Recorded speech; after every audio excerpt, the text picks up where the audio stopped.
Picoty Solaire, expert en solutions photovoltaïques pour un avenir durable. Et Akena, la reine des vérandas et des pergolas, vous présente Sud Radio, la planète demain, Christophe Debiens. Bonjour et bienvenue sur Sud Radio dans l'émission La planète demain, dans laquelle je donne la parole aux acteurs de l'écologie positive, qui proposent bien sûr des solutions durables à partir de l'innovation et des nouvelles technologies. Dans la seconde partie de notre émission, nous aurons le plaisir de recevoir Damien Cariou, un ingénieur agronome et fondateur aussi de la start-up Syndev, qui s'est donné pour mission d'apporter des solutions concrètes et innovantes pour faciliter la transition écologique du secteur agricole. Mais pour l'heure, nous avons le plaisir d'accueillir Patricia Pierre-Jérôme, fondatrice et présidente de la société Myrmica, une entreprise de l'économie sociale et solidaire. Bonjour Patricia. Bonjour Christophe. Alors dites-moi, pour que nos auditeurs comprennent bien, qu'est-ce que cela signifie d'être reconnue entreprise de l'économie sociale et solidaire ? Cela signifie qu'on arrive en effet à toucher un écosystème, notamment tout ce qui est social. Et c'est l'ADN de notre projet, c'est aller au plus près des individus pour leur apporter des solutions, pour faciliter en finalité leur niveau d'adaptation, de compréhension, de même ce que je dis être l'écologie de l'humain. Très bien. Alors, qu'est-ce qui vous a donné l'idée, ou plutôt l'élan de créer votre entreprise Myrmica ? Ce qui m'a donné l'élan, c'est un événement personnel. Il y a quelques années, donc il y a pas mal d'années maintenant, il y a 40 ans plus précisément, j'ai perdu mon frère aîné qui s'est suicidé de ne pas être reconnu. Et donc, il y a beaucoup de jeunes, beaucoup de personnes qui se retrouvent dans cette situation et je voulais que ça ne se produise le moins possible. Donc, j'ai eu l'idée d'apporter une manière de se voir, de se penser pour se rendre compte qu'on vaut quelque chose. Donc, c'est de cette façon-là qu'est né ce projet. Il m'a fallu effectivement pas mal d'années pour le mettre pour concrétiser ce projet, mais j'y suis parvenue. Alors, Myrmica, c'est une société, comme je le disais à l'instant. Et combien êtes-vous dans cette société ? Nous sommes 2 associés. Donc, moi, je viens de l'univers de l'emploi, de la formation, de l'orientation. Et mon binôme vient des RH. Donc, j'ai pensé ce projet pour une complémentarité entre en effet la partie approche, comment je vais aider les personnes à se rendre compte de leur potentiel, ce qui n'a pas été le cas pour mon frère, et comment je vais mettre en place une solution technologique pour pouvoir centraliser la richesse d'informations qui va être générée grâce à cette approche, grâce à la mise en lumière des compétences et des savoirs comportementaux. Alors, Myrmica, c'est une entreprise qui est soutenue et incubée par France Active, BNP Paribas, la Banque des Territoires, Grand Axe, Développement et Pulseo. Mais qui sont vos prospects et vos clients finalement ? Alors, nos clients, ce sont les cabinets de recrutement, les agences d'intérim, mais aussi les acteurs de l'emploi. On vient outiller justement ces acteurs de l'emploi qui sont confrontés à des personnes qui ont du mal à se positionner. Et donc, l'objectif qu'on a, c'est de leur donner les moyens d'aller plus loin dans le questionnement de ces jeunes et moins jeunes qui sont en recherche d'emploi, d'activité, ou dans un projet de création ou dans une transition professionnelle, afin de les aider à pouvoir changer de voie en ayant un vrai levier de réalisation. Alors, quels sont les services que vous proposez finalement et à qui s'adresse-t-il en priorité ? Vous parliez des jeunes, effectivement, mais vos services, c'est quoi ? Alors, on a des formations, parce que c'est une approche qui s'appuie sur 5 piliers. L'approche donc par les compétences. On va amener les individus à explorer, comme quand on est enfant. On a oublié cette curiosité naturelle qu'on avait, donc amener à l'exploration de soi, parce que je pense qu'on est la plus belle des planètes, chacun individuellement. Amener les personnes effectivement ensuite à exprimer, et pour moi, l'expression est fondamentale. C'est une richesse qu'il faut préserver. Et ensuite, on va amener à questionner questionner, puis décrire, puis éclairer. Éclairer à l'aune de qui on est. Et quelles sont vos ambitions en matière de business et de fréquentation de votre plateforme? Parce qu'il s'agit d'une plateforme, hein, si j'ai bien compris. Oui. C'est quoi vos ambitions? De toucher un maximum de territoires. Aujourd'hui, on est pour l'instant dans le sud-ouest. Donc, et l'objectif pour nous, c'est vraiment de démocratiser notre solution et notre approche, et progressivement de rayonner au niveau du territoire, donc de l'ensemble du territoire. Et puis, pourquoi ne pas avoir plus grand, aller donc en Europe et en Afrique, parce que les besoins sont là, sont réels. Alors, vous disiez dans le sud-ouest, vous pouvez préciser un peu, en Nouvelle-Aquitaine, plus précisément? Nouvelle-Aquitaine. Ou plutôt un département, une ville, Bordeaux peut-être? Il y a Bordeaux, il y a Dax, il y a effectivement Pays Basque, les 3 départements. Gironde. D'accord. Voilà. Donc de l'ancienne Aquitaine, on va dire. Exactement. Alors, vous avez déjà tissé un réseau de partenaires au sein de Myrmica, et si oui, lequel? Alors, on a des partenaires aujourd'hui. Il y a AuditiveR, par exemple, qui est dans le Grand Est. Nous avons effectivement, bien sûr, les partenaires comme France Active que vous avez nommés. Nous sommes dans l'écosystème de BNP Paribas également. Et puis, on a des missions locales aussi. On a effectivement Manpower qui est très, très intéressé par cette approche qui prône, ce que je vais ajouter, l'écologie de l'humain, parce qu'en fait, prendre soin de l'humain pour permettre à chacun de trouver sa place, c'est fondamental. C'est très beau, ça. Merci. Alors, je crois que dans votre activité, il existe un agrément nommé ESUS, ou ESUS en tout cas, oui. Qui tient compte de l'évolution des attentes, des comportements et de la relation au travail. Vous parliez de l'humain, on est en plein dedans. L'avez-vous obtenu ce label, enfin en tout cas cet agrément plutôt? C'est long, l'obtention peut prendre de très longs mois, même parfois 1 an, 2 ans. Donc pour l'instant, nous sommes toujours en attente. Alors, vous avez développé avec cette entreprise une vision et des valeurs qui sont des valeurs partagées autour d'un nouveau concept que vous appelez plutôt l'écologie de l'humain. Vous en parliez à l'instant. Pouvez-vous nous dire un petit peu plus ce qu'est ce concept assez singulier ? Alors, l'écologie de l'humain, c'est une branche de l'écologie humaine. C'est un mouvement de réflexion qui existe depuis pas mal d'années et qui, effectivement, vise à préserver, en fait, de façon pluridisciplinaire, comment préserver l'humanité. Alors moi, je dis, avant de préserver l'humanité, il faudrait déjà préserver l'humain. Donc, pour moi, c'est faciliter pour que chacun ait conscience d'être, c'est la conscience d'être, la conscience aussi d'être un être reconnu, et puis aussi d'appartenance, parce qu'on appartient à une culture, à une histoire, à un territoire. L'objectif, c'est vraiment faire en sorte que chacun ait une conscience aiguisée de sa juste place. Alors, l'écologie de l'humain, est-ce qu'elle est possible lorsqu'on sait qu'en France, par exemple, le carcan du métier ou du diplôme est souvent présent? Est-ce qu'on y arrive à cette écologie de l'humain?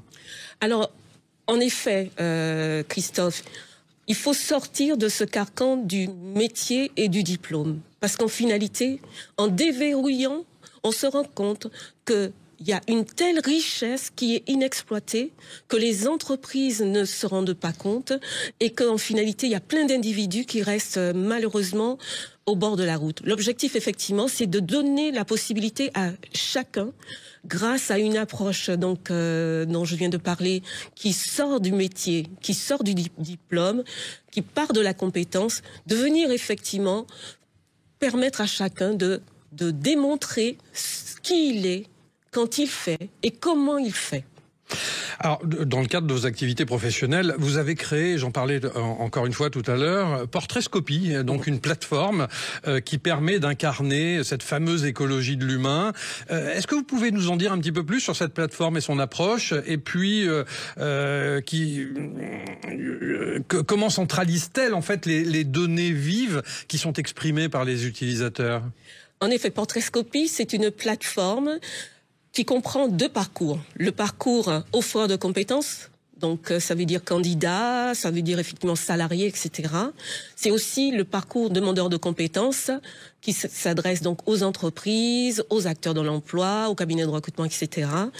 Et donc, cette plateforme facilite le match par compétences, mais également par soft skills, mais également partant d'une qualité, d'une valeur, à partir d'une technique, d'une technologie, pour en fait déverrouiller, comme je disais tout à l'heure, pour que chacun puisse, à l'aune de toutes ses capacités, à l'aune de tout ce que l'individu a été amené à faire de façon professionnelle ou extra-professionnelle, de pouvoir mettre en lumière tout ça. Et donc, en effet, on sort en fait véritablement du carcan, et Portraitscopie incarne bien cette écologie de l'humain parce que ça traduit bien cette nécessité de permettre à chacun de se rendre compte de son potentiel. Et est-ce qu'on peut dire que l'écologie de l'humain a des impacts positifs sur les territoires et puis est-ce qu'elle fait partie aussi de la valise RSE d'une entreprise? Oui. Alors RSE, c'est bien entendu responsabilité sociétale des entreprises. Enfin, ça signifie cela. Donc, est-ce que ça fait partie de la RSE, l'écologie de l'humain? Tout à fait. Oui, on peut le dire. Tout à fait, puisqu'en fait, donc on est sur la partie, le volet social, on dit sociétal ou social. L'objectif, en effet, c'est de faciliter grâce à Portraitscopie, justement, cette partie sociale pour pouvoir effectivement, pour les territoires, c'est l'attractivité, la notoriété. Si dans les entreprises, moins d'absentéisme, etc. Si l'individu est bien dans ce qu'il fait, l'individu va y rester. Donc pareil sur le territoire. Et ça va donner envie, effectivement, en allant plus loin, si effectivement je suis bien dans mon entreprise, dans la société, je vais m'intéresser aux autres formes de vie. Donc je serai aussi sensible de protéger le reste, les autres formes de vie. Alors, profitons que vous soyez sur les ondes de Sud Radio, les ondes nationales de Sud Radio. Si vous deviez lancer un appel à l'action, lequel serait-il? Écoutez, ce serait de dire à chacun et à chacune d'incarner avec Portraitscopie justement cette écologie de l'humain. Merci infiniment, chère Patricia Pierre-Jérôme, fondatrice et présidente de la société Myrmica, une entreprise de l'économie sociale et solidaire. On se retrouve sur Sud Radio, La Planète Demain, dans quelques instants avec Thibault le French Trotter pour un nouveau reportage en immersion. À tout de suite. Picotis Solaire, expert en solutions photovoltaïques pour un avenir durable. Et Akena, la reine des vérandas et des pergolas, vous présente Sud Radio, La Planète Demain, Christophe Debiens. Eh bien, nous voici de retour sur Sud Radio, La Planète Demain, avec notre Thibault national et qui plus est notre French Trotter. Alors cette semaine, vous étiez dans la région bordelaise pour rencontrer, alors encore la région bordelaise, on en parle encore une fois, comme notre premier invité, pour rencontrer des entreprises qui sont des acteurs clés de la transition énergétique. Racontez-nous un petit peu. En effet, Christophe, je me suis rendu à Carbon Blanc, près de Bordeaux, pour découvrir deux entreprises qui partagent une vision concrète pour réduire l'empreinte carbone. Alors, il y a tout d'abord SATEP, un groupe qui est présent dans plusieurs régions françaises et qui accélère la décarbonation des bâtiments en s'appuyant sur des spécialistes locaux comme Concept & Co, une PME girondine qu'il vient juste de racheter. Alors Concept & Co est spécialisé dans l'installation des pompes à chaleur, des panneaux solaires et des bornes de recharge. J'ai rencontré leurs dirigeants respectifs. On va commencer avec Louis-Claire François Poncé, président de SATEP, qui nous présente son groupe. SATEP, ça veut dire Société des artisans de la transition énergétique et de participation. Et c'est un réseau de 7 sociétés qui œuvrent pour l'efficience énergétique du bâtiment qui a été créé en 2022. Ce sont des sociétés qui existent depuis en moyenne 30 ans, qui sont extrêmement locales et qui sont les plus techniques de leur marché. L'ambition de SATEP, c'est d'accélérer la transition énergétique du bâtiment en aidant ces sociétés à se développer, à se structurer et en accompagnant les dirigeants dans leur développement tout en respectant l'ADN local et la culture qui a fait le succès de ces sociétés. Pour faire ça, il faut placer les dirigeants au cœur du projet. Donc Anthony et Patrick de Concept & Co restent les dirigeants de Concept & Co, ont toujours le management de leurs équipes et SATEP vient derrière comme un associé pour leur donner les moyens d'aller encore plus loin et de pérenniser la société au-delà de leur mandat.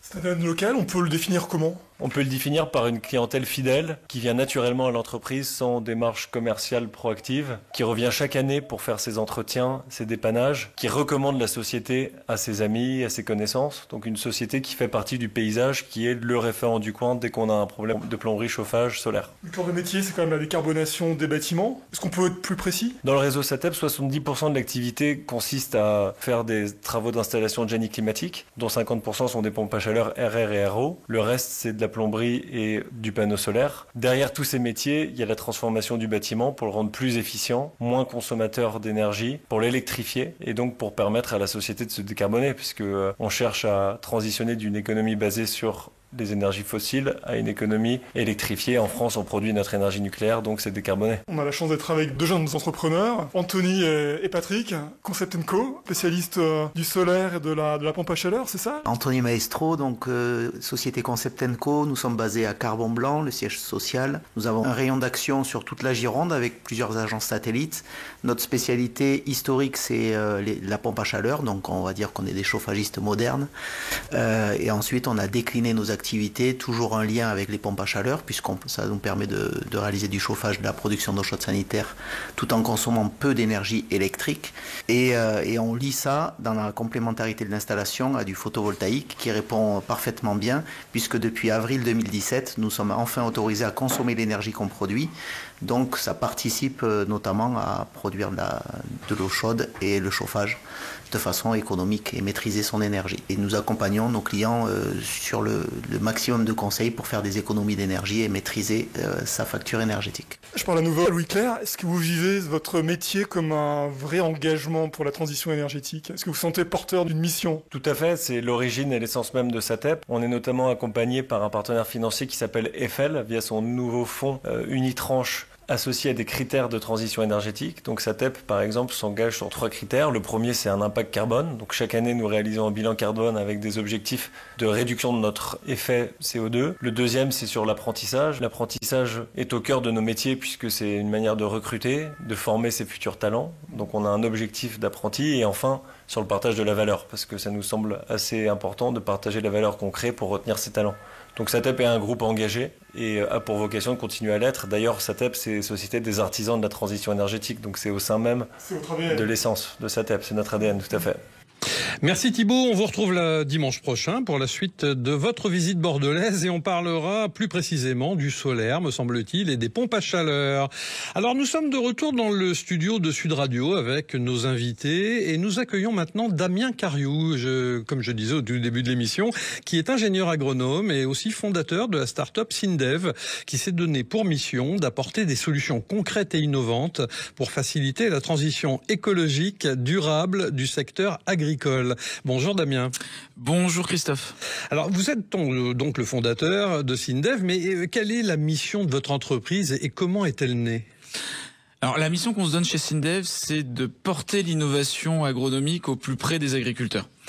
Et comment elle est née? Elle est née de notre expérience à moi et Thomas, mon associé. Pour ma part, j'avais 20 ans d'expérience à accompagner les agriculteurs et à apporter l'innovation auprès d'eux. Et il y a 20 ans en arrière, je peux vous dire que c'était pas facile, encore moins qu'aujourd'hui. Et en fait, on était confronté à cette rupture entre des innovations scientifiques, agronomiques et une difficulté de les mettre en œuvre sur le terrain. Alors, pourquoi avoir choisi de concentrer justement vos efforts sur la transition agroécologique, pardon ? Après, ça c'est une grande question. L'agroécologie, pour moi, c'est l'agriculture de demain. On a réussi à lui mettre un nom, mais il faut savoir que l'agriculture a toujours évolué depuis la nuit des temps.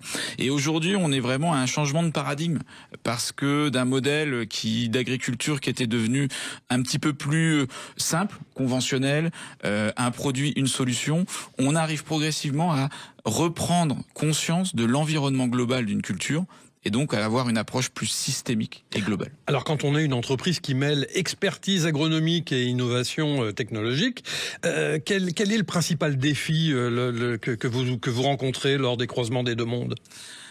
La difficulté, ou en tout cas les gros défis qu'on a, c'est à convaincre sur 2 sujets qui sont potentiellement stressants. Donc on fait face à des freins socio-technico-économiques, c'est-à-dire que d'un côté on demande à remplacer les pesticides.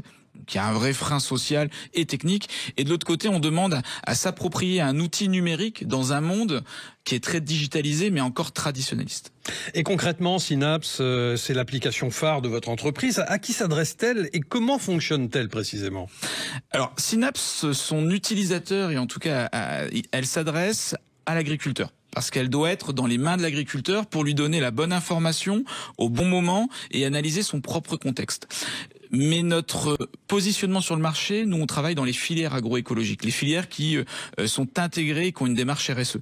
On accompagne les groupes à mettre dans les mains un outil dans les mains des agriculteurs qui prend en compte les spécificités d'une filière et les attentes d'une filière.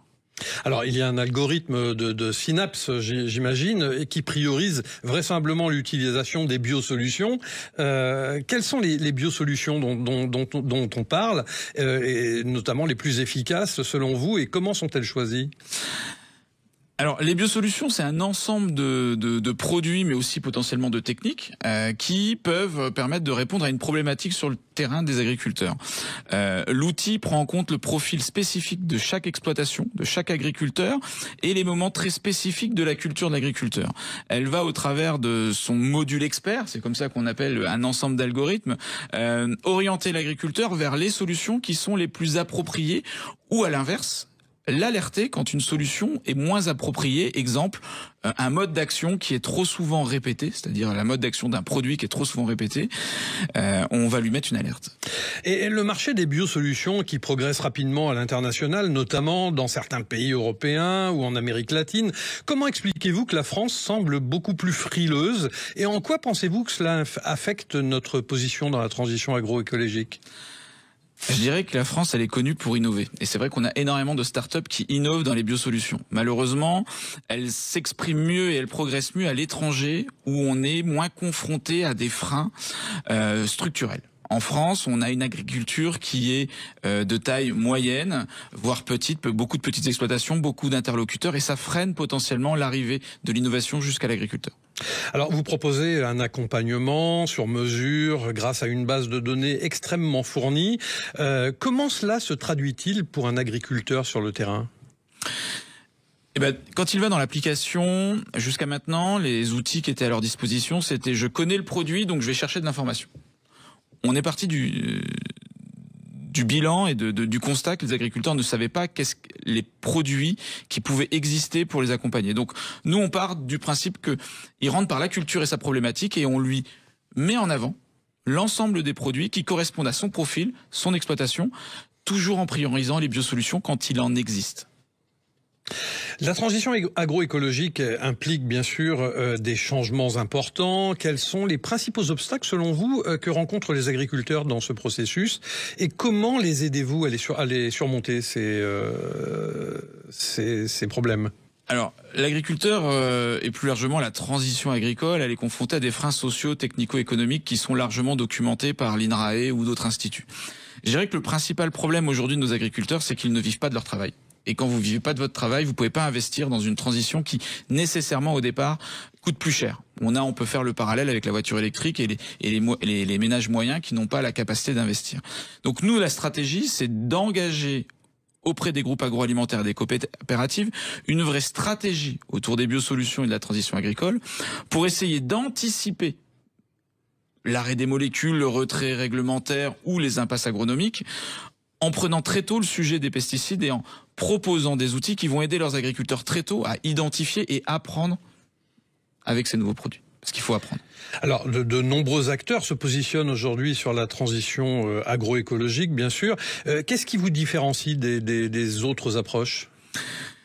Je dirais que la majorité des entreprises qui ont pris la transition agroécologique au bras-le-corps s'intéressent essentiellement au carbone, au changement climatique, au manque d'eau, parce que ce sont des sujets qui sont souvent, je tiens à le dire, peu politiques et souvent il y a un consensus. Le problème des pesticides, on le voit en ce moment avec la prochaine loi qui va passer le 26 juin prochain au sein du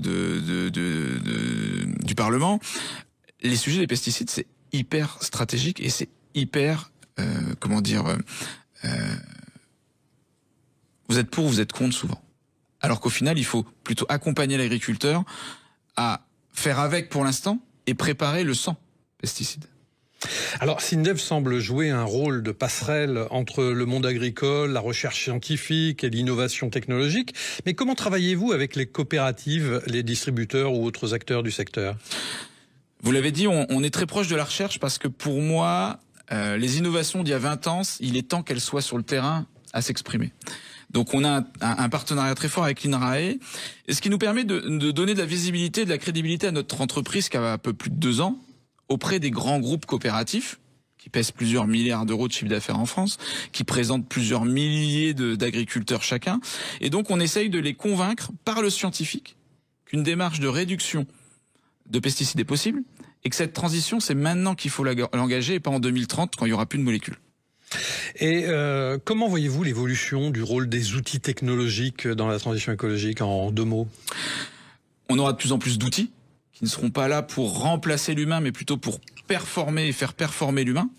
Je ne crois pas à l'outil unique qui fait tout. On le voit bien dans le quotidien, chacun a différentes applications pour ses mails, pour échanger avec sa famille, échanger avec ses amis, publier des photos. L'agriculteur, ce sera exactement pareil. Il aura des outils numériques dans sa poche ou dans son tracteur qui permettront de répondre à une question, une problématique et de le faire monter en compétence ou d'accompagner sa compétence. Merci infiniment Damien Cariou, ingénieur agronome et fondateur de la start-up SINDEV, qui s'est donné pour mission d'apporter des solutions concrètes et innovantes pour faciliter la transition écologique durable du secteur agricole. On se donne rendez-vous dimanche prochain à 12h30 sur Sud Radio pour un nouvel épisode de La Planète Demain, l'émission qui donne la parole aux acteurs de l'écologie positive, porteurs de solutions novatrices. En attendant, vous pouvez m'écrire par mail à c.debien@laplanetedemain.com. À dimanche prochain. Akena, expert en carport et pergola solaire pour des économies et un avenir durable. Et Picoty Solaire pour que l'avenir s'éclaire avec des choix durables. Vous ont présenté Sud Radio, La Planète Demain, Christophe Debien.